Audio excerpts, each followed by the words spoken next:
Welcome කියලා පිළිගන්නවා. ඉතින් එයාට ඉතින් කියන තවත් බ්‍රෑන්ඩ් නිව් වීඩියෝ එකකට. ඉතින් ගොඩ කාලයකට පස්සේ අද වීඩියෝ එකක් මම අරගෙන අවිල්ලා තින්නේ. හේතු ගොඩක් තිබ්බා වීඩියෝ එකක් ගේන්න පරක්කු වෙච්ච. ඉතින් දැන් දිගටම වීඩියෝ ගේන්න තමයි හිතාගෙන ඉන්නේ. ඉතින් අද අපි ගෙනල්ලා තින්නේ Microsoft Word. ඒ කියන්නේ ඔයගොල්ලෝ දන්නේ නැති Office package එකේ රජා වගේ ඉන්නේ Word එක තමයි. ඒ කියන්නේ Microsoft Office package එකේ සාමාන්‍යයෙන් users ලා වැඩිපුරම පාවිච්චි කරන්නේ. ගොඩක් දේවල් වලට ඕන වෙන්නේ Microsoft Word කියන software එක.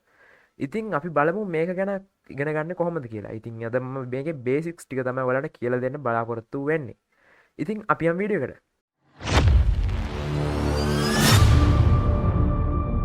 Stained by a brand new video of AI Tech LK.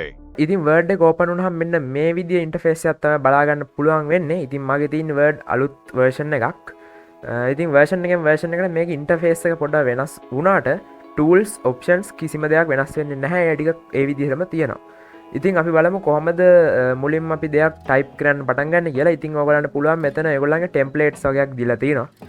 ඉතින් ඒක ඔෆිස් පැකේජ් එක සාමාන්‍යයෙන් කොමන් දෙයක්. ඒ කියන්නේ ඒගොල්ලන්ගේ ටෙම්ප්ලේට්ස් තියෙන ඕනම software එක Microsoft Excel එකේ Microsoft PowerPoint එකේ හැමතැනම ඒගොල්ලන්ගේ පොඩි blank document එකට අමතරව පොඩි ටෙම්ප්ලේට්ස් වගේක් දීලා තියෙනවා. ඉතින් ඒ ටෙම්ප්ලේට්ස් ටික තමයි මේ බලා ගන්න පුළුවන් වෙන්නේ. ඉතින් මම අද බේසික්ස් ටික කියලා දෙන්න හින්දා ඔයගලන්ට ටූල්ස් ටික තමයි ගොඩක් ફોකස් කරන්නේ. ඉතින් අපි මේ විදිහට blank document එකක් open කරගමු. ඉතින් මෙන්න මේ විදිහට ඔයගලන්ට home tab එක බලා ගන්න පුළුවන්. ඉතින් අපි මුලින්ම මේ section එක ගැන කතා කරමු. මේ section එක clipboard එකට අදාළ section එක. ඒ කියන්නේ clipboard එකේ තියෙන දේවල් paste කරන්න, ඒවා paint එක format කරන්න වගේ options ටික ඔයගලන්ට බලා ගන්න පුළුවන්.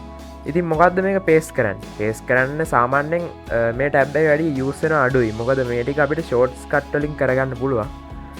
shortcut වලින් මේ එකේ තියෙන හැම option එකක්ම use කරන්න පුළුවන්. ඒ වුණාට මේකේ තියෙන options ටික shortcut වලින් තමයි අපි ගොඩක් commonly use කරන්නේ. ඉතින් paste කරන්න ඔයගොල්ලෝ දන්නවා ඇති clipboard එක තියෙනවා. clipboard එක වලට Windows එකයි V එකයි ඔබලා open කරගන්න පුළුවන්. මෙන්න මේ විදිහට clipboard එක open වෙනවා.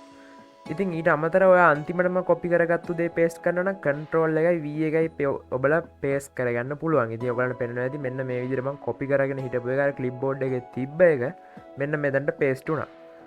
ඉතින් ඒ ටැබ් එක ගැන කතා කරොත් ඒ විදිහට ඊට පස්සේ ඔයගලන්ට බලා ගන්න පුළුවන් මෙතනින් font කියලා ටැබ් එකක් තියෙනවා. ඉතින් ඒකේ ඔයගලන්ට බලා ගන්න පුළුවන් මෙතනින් font model එක select කරගන්න පුළුවන්. මෙතන ඔයගලන්ට පෙන්නනවා මේකේ තියෙන fonts ටික. ඒ කියන්නේ ඔයගලන්ගේ PC එකේ fonts ටික. ඉතින් ඔයගලන්ට මෙතනට නැති font එකක් ඔයගලන්ට type කරගන්න ඕන නම් ඔයගලන්ට පුළුවන් මේ font එක download කරලා settings වල මෙන්න මෙතන font කියලා type කරලා මෙන්න මේ font settings වලට මෙන්න මෙතනට drag and drop කරලා ඔයගලන්ගේ PC එකට ඒ fonts ටික download කරගන්න පුළුවන්. ඉතින් මම ඒ ගැන ලොකුවට in detail කතා කරන්න යන්නේ නැහැ. අපි මෙතන focus කරන්නේ Word එක හින්දා. ඉතින් ඊළඟට ඔයගලන්ට බලන්න පුළුවන් මෙතන bold option එක. ඔයගලන්ට ඒත් එක්කම බලන්න පුළුවන් ඒකේ shortcut එක පෙන්නනවා make your text bold control B. control B කියන shortcut එකෙන් ඔයගලන්ට පුළුවන් text එකක් select කරලා ඒක bold කරගන්න. එතකොට ඔයගලන්ට බලන්න පුළුවන් මම මේ shortcut එක ඔබ ගාම මෙතන මේක selected වුණා. ඉතින් ඒ විදිහට bold unbold කරගන්න පුළුවන්. ඊට පස්සේ ඔයගලන්ට මේ විදිහටම italic කරන්න පුළුවන්. italic කියන්නේ font එක නිකන් ඇල කරලා ටිකක් italic කරන එක. ඉතින් ඒක control එකයි I එකයි ඔබලා ඔයගලන්ට කරගන්න පුළුවන්. ඔයගලන්ට පේන්නේ මේ italic වුණා දැන් unitalic වුණා. ඉතින් ඊළඟට මෙතන තියෙනවා underline. underline එකේ ඔයගලන්ට drop arrow එකකින් බලා ගන්න පුළුවන්. underline options තියෙනවා. ඔයගලන්ට underline color එක change කරන්න පුළුවන්. underline එකේ line එක වෙනස් කරන්න පුළුවන් ඔයගලන්ට ඕන විදිහට. ඒතන තියෙනවා මදින ඔයගලන්ට මෙතන more underlines එකෙන් underline design කරන්න පුළුවන්. ඉතින් මම මේවා ගැන ලොකුට in detail කතා කරන්නේ නැහැ. අපි මෙතන focus කරන්නේ Microsoft Word එකේ basics හින්දා. හරි ඊළඟට ඔයගලන්ට මෙතන බලා ගන්න පුළුවන් to the power subscript එක. ඉතින් ඒකේ ඔයගලන්ට බලා ගන්න පුළුවන් සාමාන්‍ය ඔයගොල්ලෝම බලය. ඒ කියන්නේ බලය කියලා ඉලක්කම් වගේ type කරනවා නම් ඒකේ බලය type කරන්න මෙන්න මෙතනින් control එකයි සමාන ලකුණයි ඔබලා ඔයගලන්ට type කරගන්න පුළුවන්. මෙන්න මේ විදිහට ඔයගලන්ට type කරලා බලා ගන්න පුළුවන්. ඉතින් ඊට පස්සේ ඔයගලන්ට මෙතන බලා ගන්න පුළුවන් font size එක. font size එක ඔයගලන්ට මෙතන තියෙනවා ඔයගොල්ලෝ නිකන් palettes වගේක් sets වගේක් දීලා තියෙනවා. ඊට අමතරව ඔයගලන්ට මෙතන type කරලා font size එක හදා ගන්න පුළුවන්. එහෙම නැත්නම් ඔයගලන්ට size එක වෙනස් කරන්න ඕන font එක select කරලා මෙන්න මේකෙන් size එක ලොකු කරගන්නයි පොඩි කරගන්නයි පුළුවන්. හරි ඊට පස්සේ ඔයගලන්ට මෙන්න මෙතනින් බලා ගන්න පුළුවන් highlight එක. highlight එකෙන් පොඩි colors ටිකක් බලා ගන්න පුළුවන්. ඒ කලර්ස් ටික විතරයි මං හිතන්නේ යූස් කරන්න පුළුවන් නැත්නම් නෝ කලර් තියන්න පුළුවන්. හරි ඊළඟට ඔයගොල්ලන්ට බලන්න පුළුවන් මෙතන ෆොන්ට් කලර් එක. ඒකටත් ඔයගොල්ලෝ මුලින් ෆොන්ට් එක සිලෙක්ට් කරලා ඉන්න ඕනේ. අදාළ ටෙක්ස්ට් එක සිලෙක්ට් කරලා මෙතනින් font colours gradient or solid colors පාවිච්චි කරගන්න පුළුවන්. ඉතින් මම මෙතන රතු වගේ එකක් දීනවා. ඔයාලට බලන්න පුළුවන් ඒක ඉදිරියට මාරු වුණා. මතක තියාගන්න මේ ටූල්ස් සෙට් එක යූස් කරන්න අනිවාර්යෙන්ම අදාළ ටෙක්ස්ට් එකේ කොටස ඒ කියන්නේ වෙනස්කම කළ යුතු කොටස සිලෙක්ට් කරලා ඉන්න ඕනේ. ඉතින් ඊට පස්සේ ඔයගලන්ට මෙතන බලා ගන්න පුළුවන් ෆෝමැට්ස්. ඒ කියන්නේ ඔයගොල්ලෝ මෙතනින් ඇඩ් කරපු ෆෝමැට්ස් ඔක්කොම ඒ කියන්නේ බෝල්ඩ් කරපුවා, ඉටලික් කරපුවා ඔක්කොම ටික ක්ලියර් කරලා ඔයගලන්ට සාමාන්‍ය නෝමල් ෆොන්ට් එක ලබා ගන්න ඕන නම් ඔයගලන්ට පුළුවන් මෙන්න මෙතනින් මේක ක්ලික් කරන්න. ඔයගලන්ට මම නිකන් ෆෝමැට්ස් වගේ ඇඩ් කරගෙන යන්න මේ විදියට. හරි. දැන් ඔයගලන්ට පේනවා මෙතන බෝල්ඩ් වෙලා තියෙනවා, ඉටලික් වෙලා තියෙනවා, ඒ වගේම ෆොන්ට් කලර් එක මාරු වෙලා තියෙනවා. ඉතින් මේ ඔක්කොම එකපාර ඔයාලට ක්ලියර් කරගන්න පුළුවන් මෙන්න මේකේ. ඒ නැතිව ආයි ෆොන්ට් එක ඩිෆෝල්ට් ෆොන්ට් එක විදියට මාරු වුණා. හරි. ඊට පස්සේ මම මෙතන කතා කරන්නම් මෙන්න මේ පැරග්‍රාෆ් ටැබ් එක. ඉතින් ඔයගලන්ට පැරග්‍රාෆ් එකක් ටයිප් කරගන්න ඕනේ මේක ගැන පොඩ්ඩක්. හරි මම මෙන්න මේ විදිහට පැරග්‍රාෆ් එකක් ටයිප් කරගත්තා. ඉතින් ඔයගලන්ට දැනග බලා ගන්න පුළුවන් ඩිෆෝල්ට් පැරග්‍රාෆ් එකක් පෙන්වුවහම මෙන්න මේ විදිහට කිසි චාරයක් නැතුව අර පිළිවෙලක් ගතියක් නැතුව තමයි පැරග්‍රාෆ් එක පේස්ට් වෙන්නේ. ඕ ටයිප් වෙන්නේ. ඉතින් ඔයගලන්ට මෙන්න මෙතනින් පුළුවන් පැරග්‍රාෆ් එකේ ෆෝමැට්ස් ටික යූස් කරගන්න. ඉතින් එක්සාම්පල් එකක් හැටියට පැරග්‍රාෆ් එකට බුලට්ස් ඔයගලන්ට බුලට්ස් පැරග්‍රාෆ් එකෙන් පැරග්‍රාෆ් එකට බුලට්ස් සෙට් කරගන්න පුළුවන්. මෙන්න මේ ඔප්ෂන් එක ඔයගලන්ට බලන්න පුළුවන්. මම මේකින් එක මවුස් ඕවර් කරනකොට එතන පැරග්‍රාෆ් එකට අදාළ බුලට් එක චේන්ජ් වෙනවා. ඉතින් ඒ වගේම තමයි නම්බර්ස් උත් නම්බර්ස් එක ෆෝමැට් තියෙනවා. ඩොට් එක ඒත් එක වරහන් තියෙන එක රෝම ඉලක්කම් එක ඒ විදිහට එක නම්බර්ස් ඇඩ් කරගන්නත් පුළුවන්. ඒවා පල්ලෙහා මේ more options වලින් ෆෝමැට් කරලා කස්ටමයිස් කරගන්නත් පුළුවන්. ඉතින් මෙතන තියෙනවා මෙන්න මේ ටයිප්ස් එක ෆෝමැට්ස් නම්බර්ස් හෙඩිංස් වෙන් කරලා හෙඩිංස් අනුමාතෘකා සබ්ටයිටල් යටතේ වෙන් කරගන්න ෆෝමැට් කරගන්න පුළුවන්. මෙන්න මෙතනින් පැරග්‍රාෆ් එක. ඉතින් මම ඒවා ලොකුවට ඉන්ටීරියර් කතා කරන්න යන්නේ නැහැ. අපි මෙතන ફોකස් කරන්නේ Microsoft Word tools ටික හින්දා. හරි ඊට පස්සේ ඔයගලන්ට බලන්න පුළුවන් line space එක.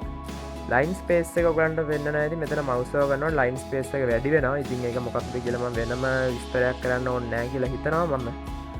ඉතින් ඊළඟට මෙතන තියෙනවා paragraph එක alignment එක. alignment කරගන්න පුළුවන්. ඔයගලන්ට center alignment කරගන්න පුළුවන්. මේ විදිහට ඔයගලන්ට එතන බලා ගන්න පුළුවන් විදිහට මේක alignment වෙනවා බලා ගන්න පුළුවන්. ඊට පස්සේ ඔයගලන්ට මෙතන paint bucket එක තියෙනවා. paint bucket එකෙන් පුළුවන් මුළු paragraph එකක්ම highlight කරගන්න. දැන් අතන උනේ අපි සිලෙක්ට් කරපු ටෙක්ස්ට් ඒරියා එක highlight වුණා. ඒ ටෙක්ස්ට් එක තියෙන කොටස විතරක්. මෙතන paragraph එකම highlight කරගන්න පුළුවන්. ඔයගලන්ට බලා ගන්න පුළුවන් මෙන්න මේ විදිහට highlight වෙනවා. හරි ඊට පස්සේ ඔයගලන්ට මෙන්න මෙතන borders බලා ගන්න පුළුවන්. paragraph එකට borders set කරගන්න. පැරග්‍රාෆ් එක ඔන්න ඔය විදිහට all borders දාලා කොටු කරගන්න ඒ වගේ දේවල් කරගන්න තමයි මේ borders option එක තියෙන්නේ. ඒ වගේම මෙතන බලා ගන්න පුළුවන් hidden characters. ඒ කියන්නේ ඔයගොල්ලෝ දන්නවා සාමාන්‍යයෙන් ඔයගොල්ලෝ ස්පේස් එකක් ගැහුවාමත් එතන මොකක් හරි දෙයක් හැදෙනවා. ඒ කියන්නේ එතන ස්පේස් එකක් ක්‍රියේට් වෙනවා. ඔයගොල්ලන්ට පේන්නේ නැති වුණානේ එතන ෆොන්ට් එකට එහා පැත්තෙන් ස්පේස් එකක් ක්‍රියේට් වෙලා තමයි පල්ලෙහාට ෆොන්ට් එක යන්නේ.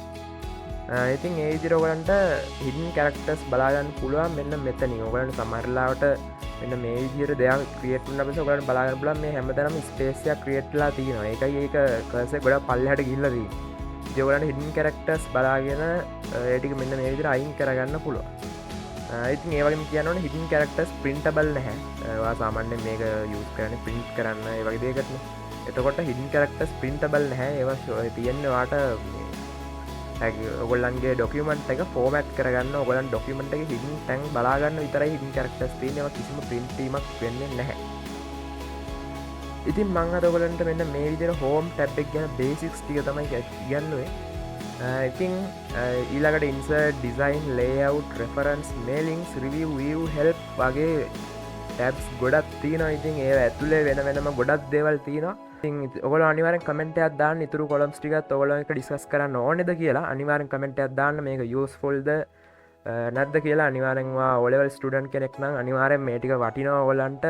මොකද O levels IT කරන කෙනෙක් නම් office package එක ගැන basics එනවාමයි. ඉතින් මේක ඔයගොල්ලන්ට ගොඩක් වටිනවා නම් අනිවාර්යෙන් යාළුවන්ට බලන්න share කරන්න. ඉතින් ඉතුරු ටික episodes වශයෙන් මම ගේන පොඩි idea එකක් තියෙනවා.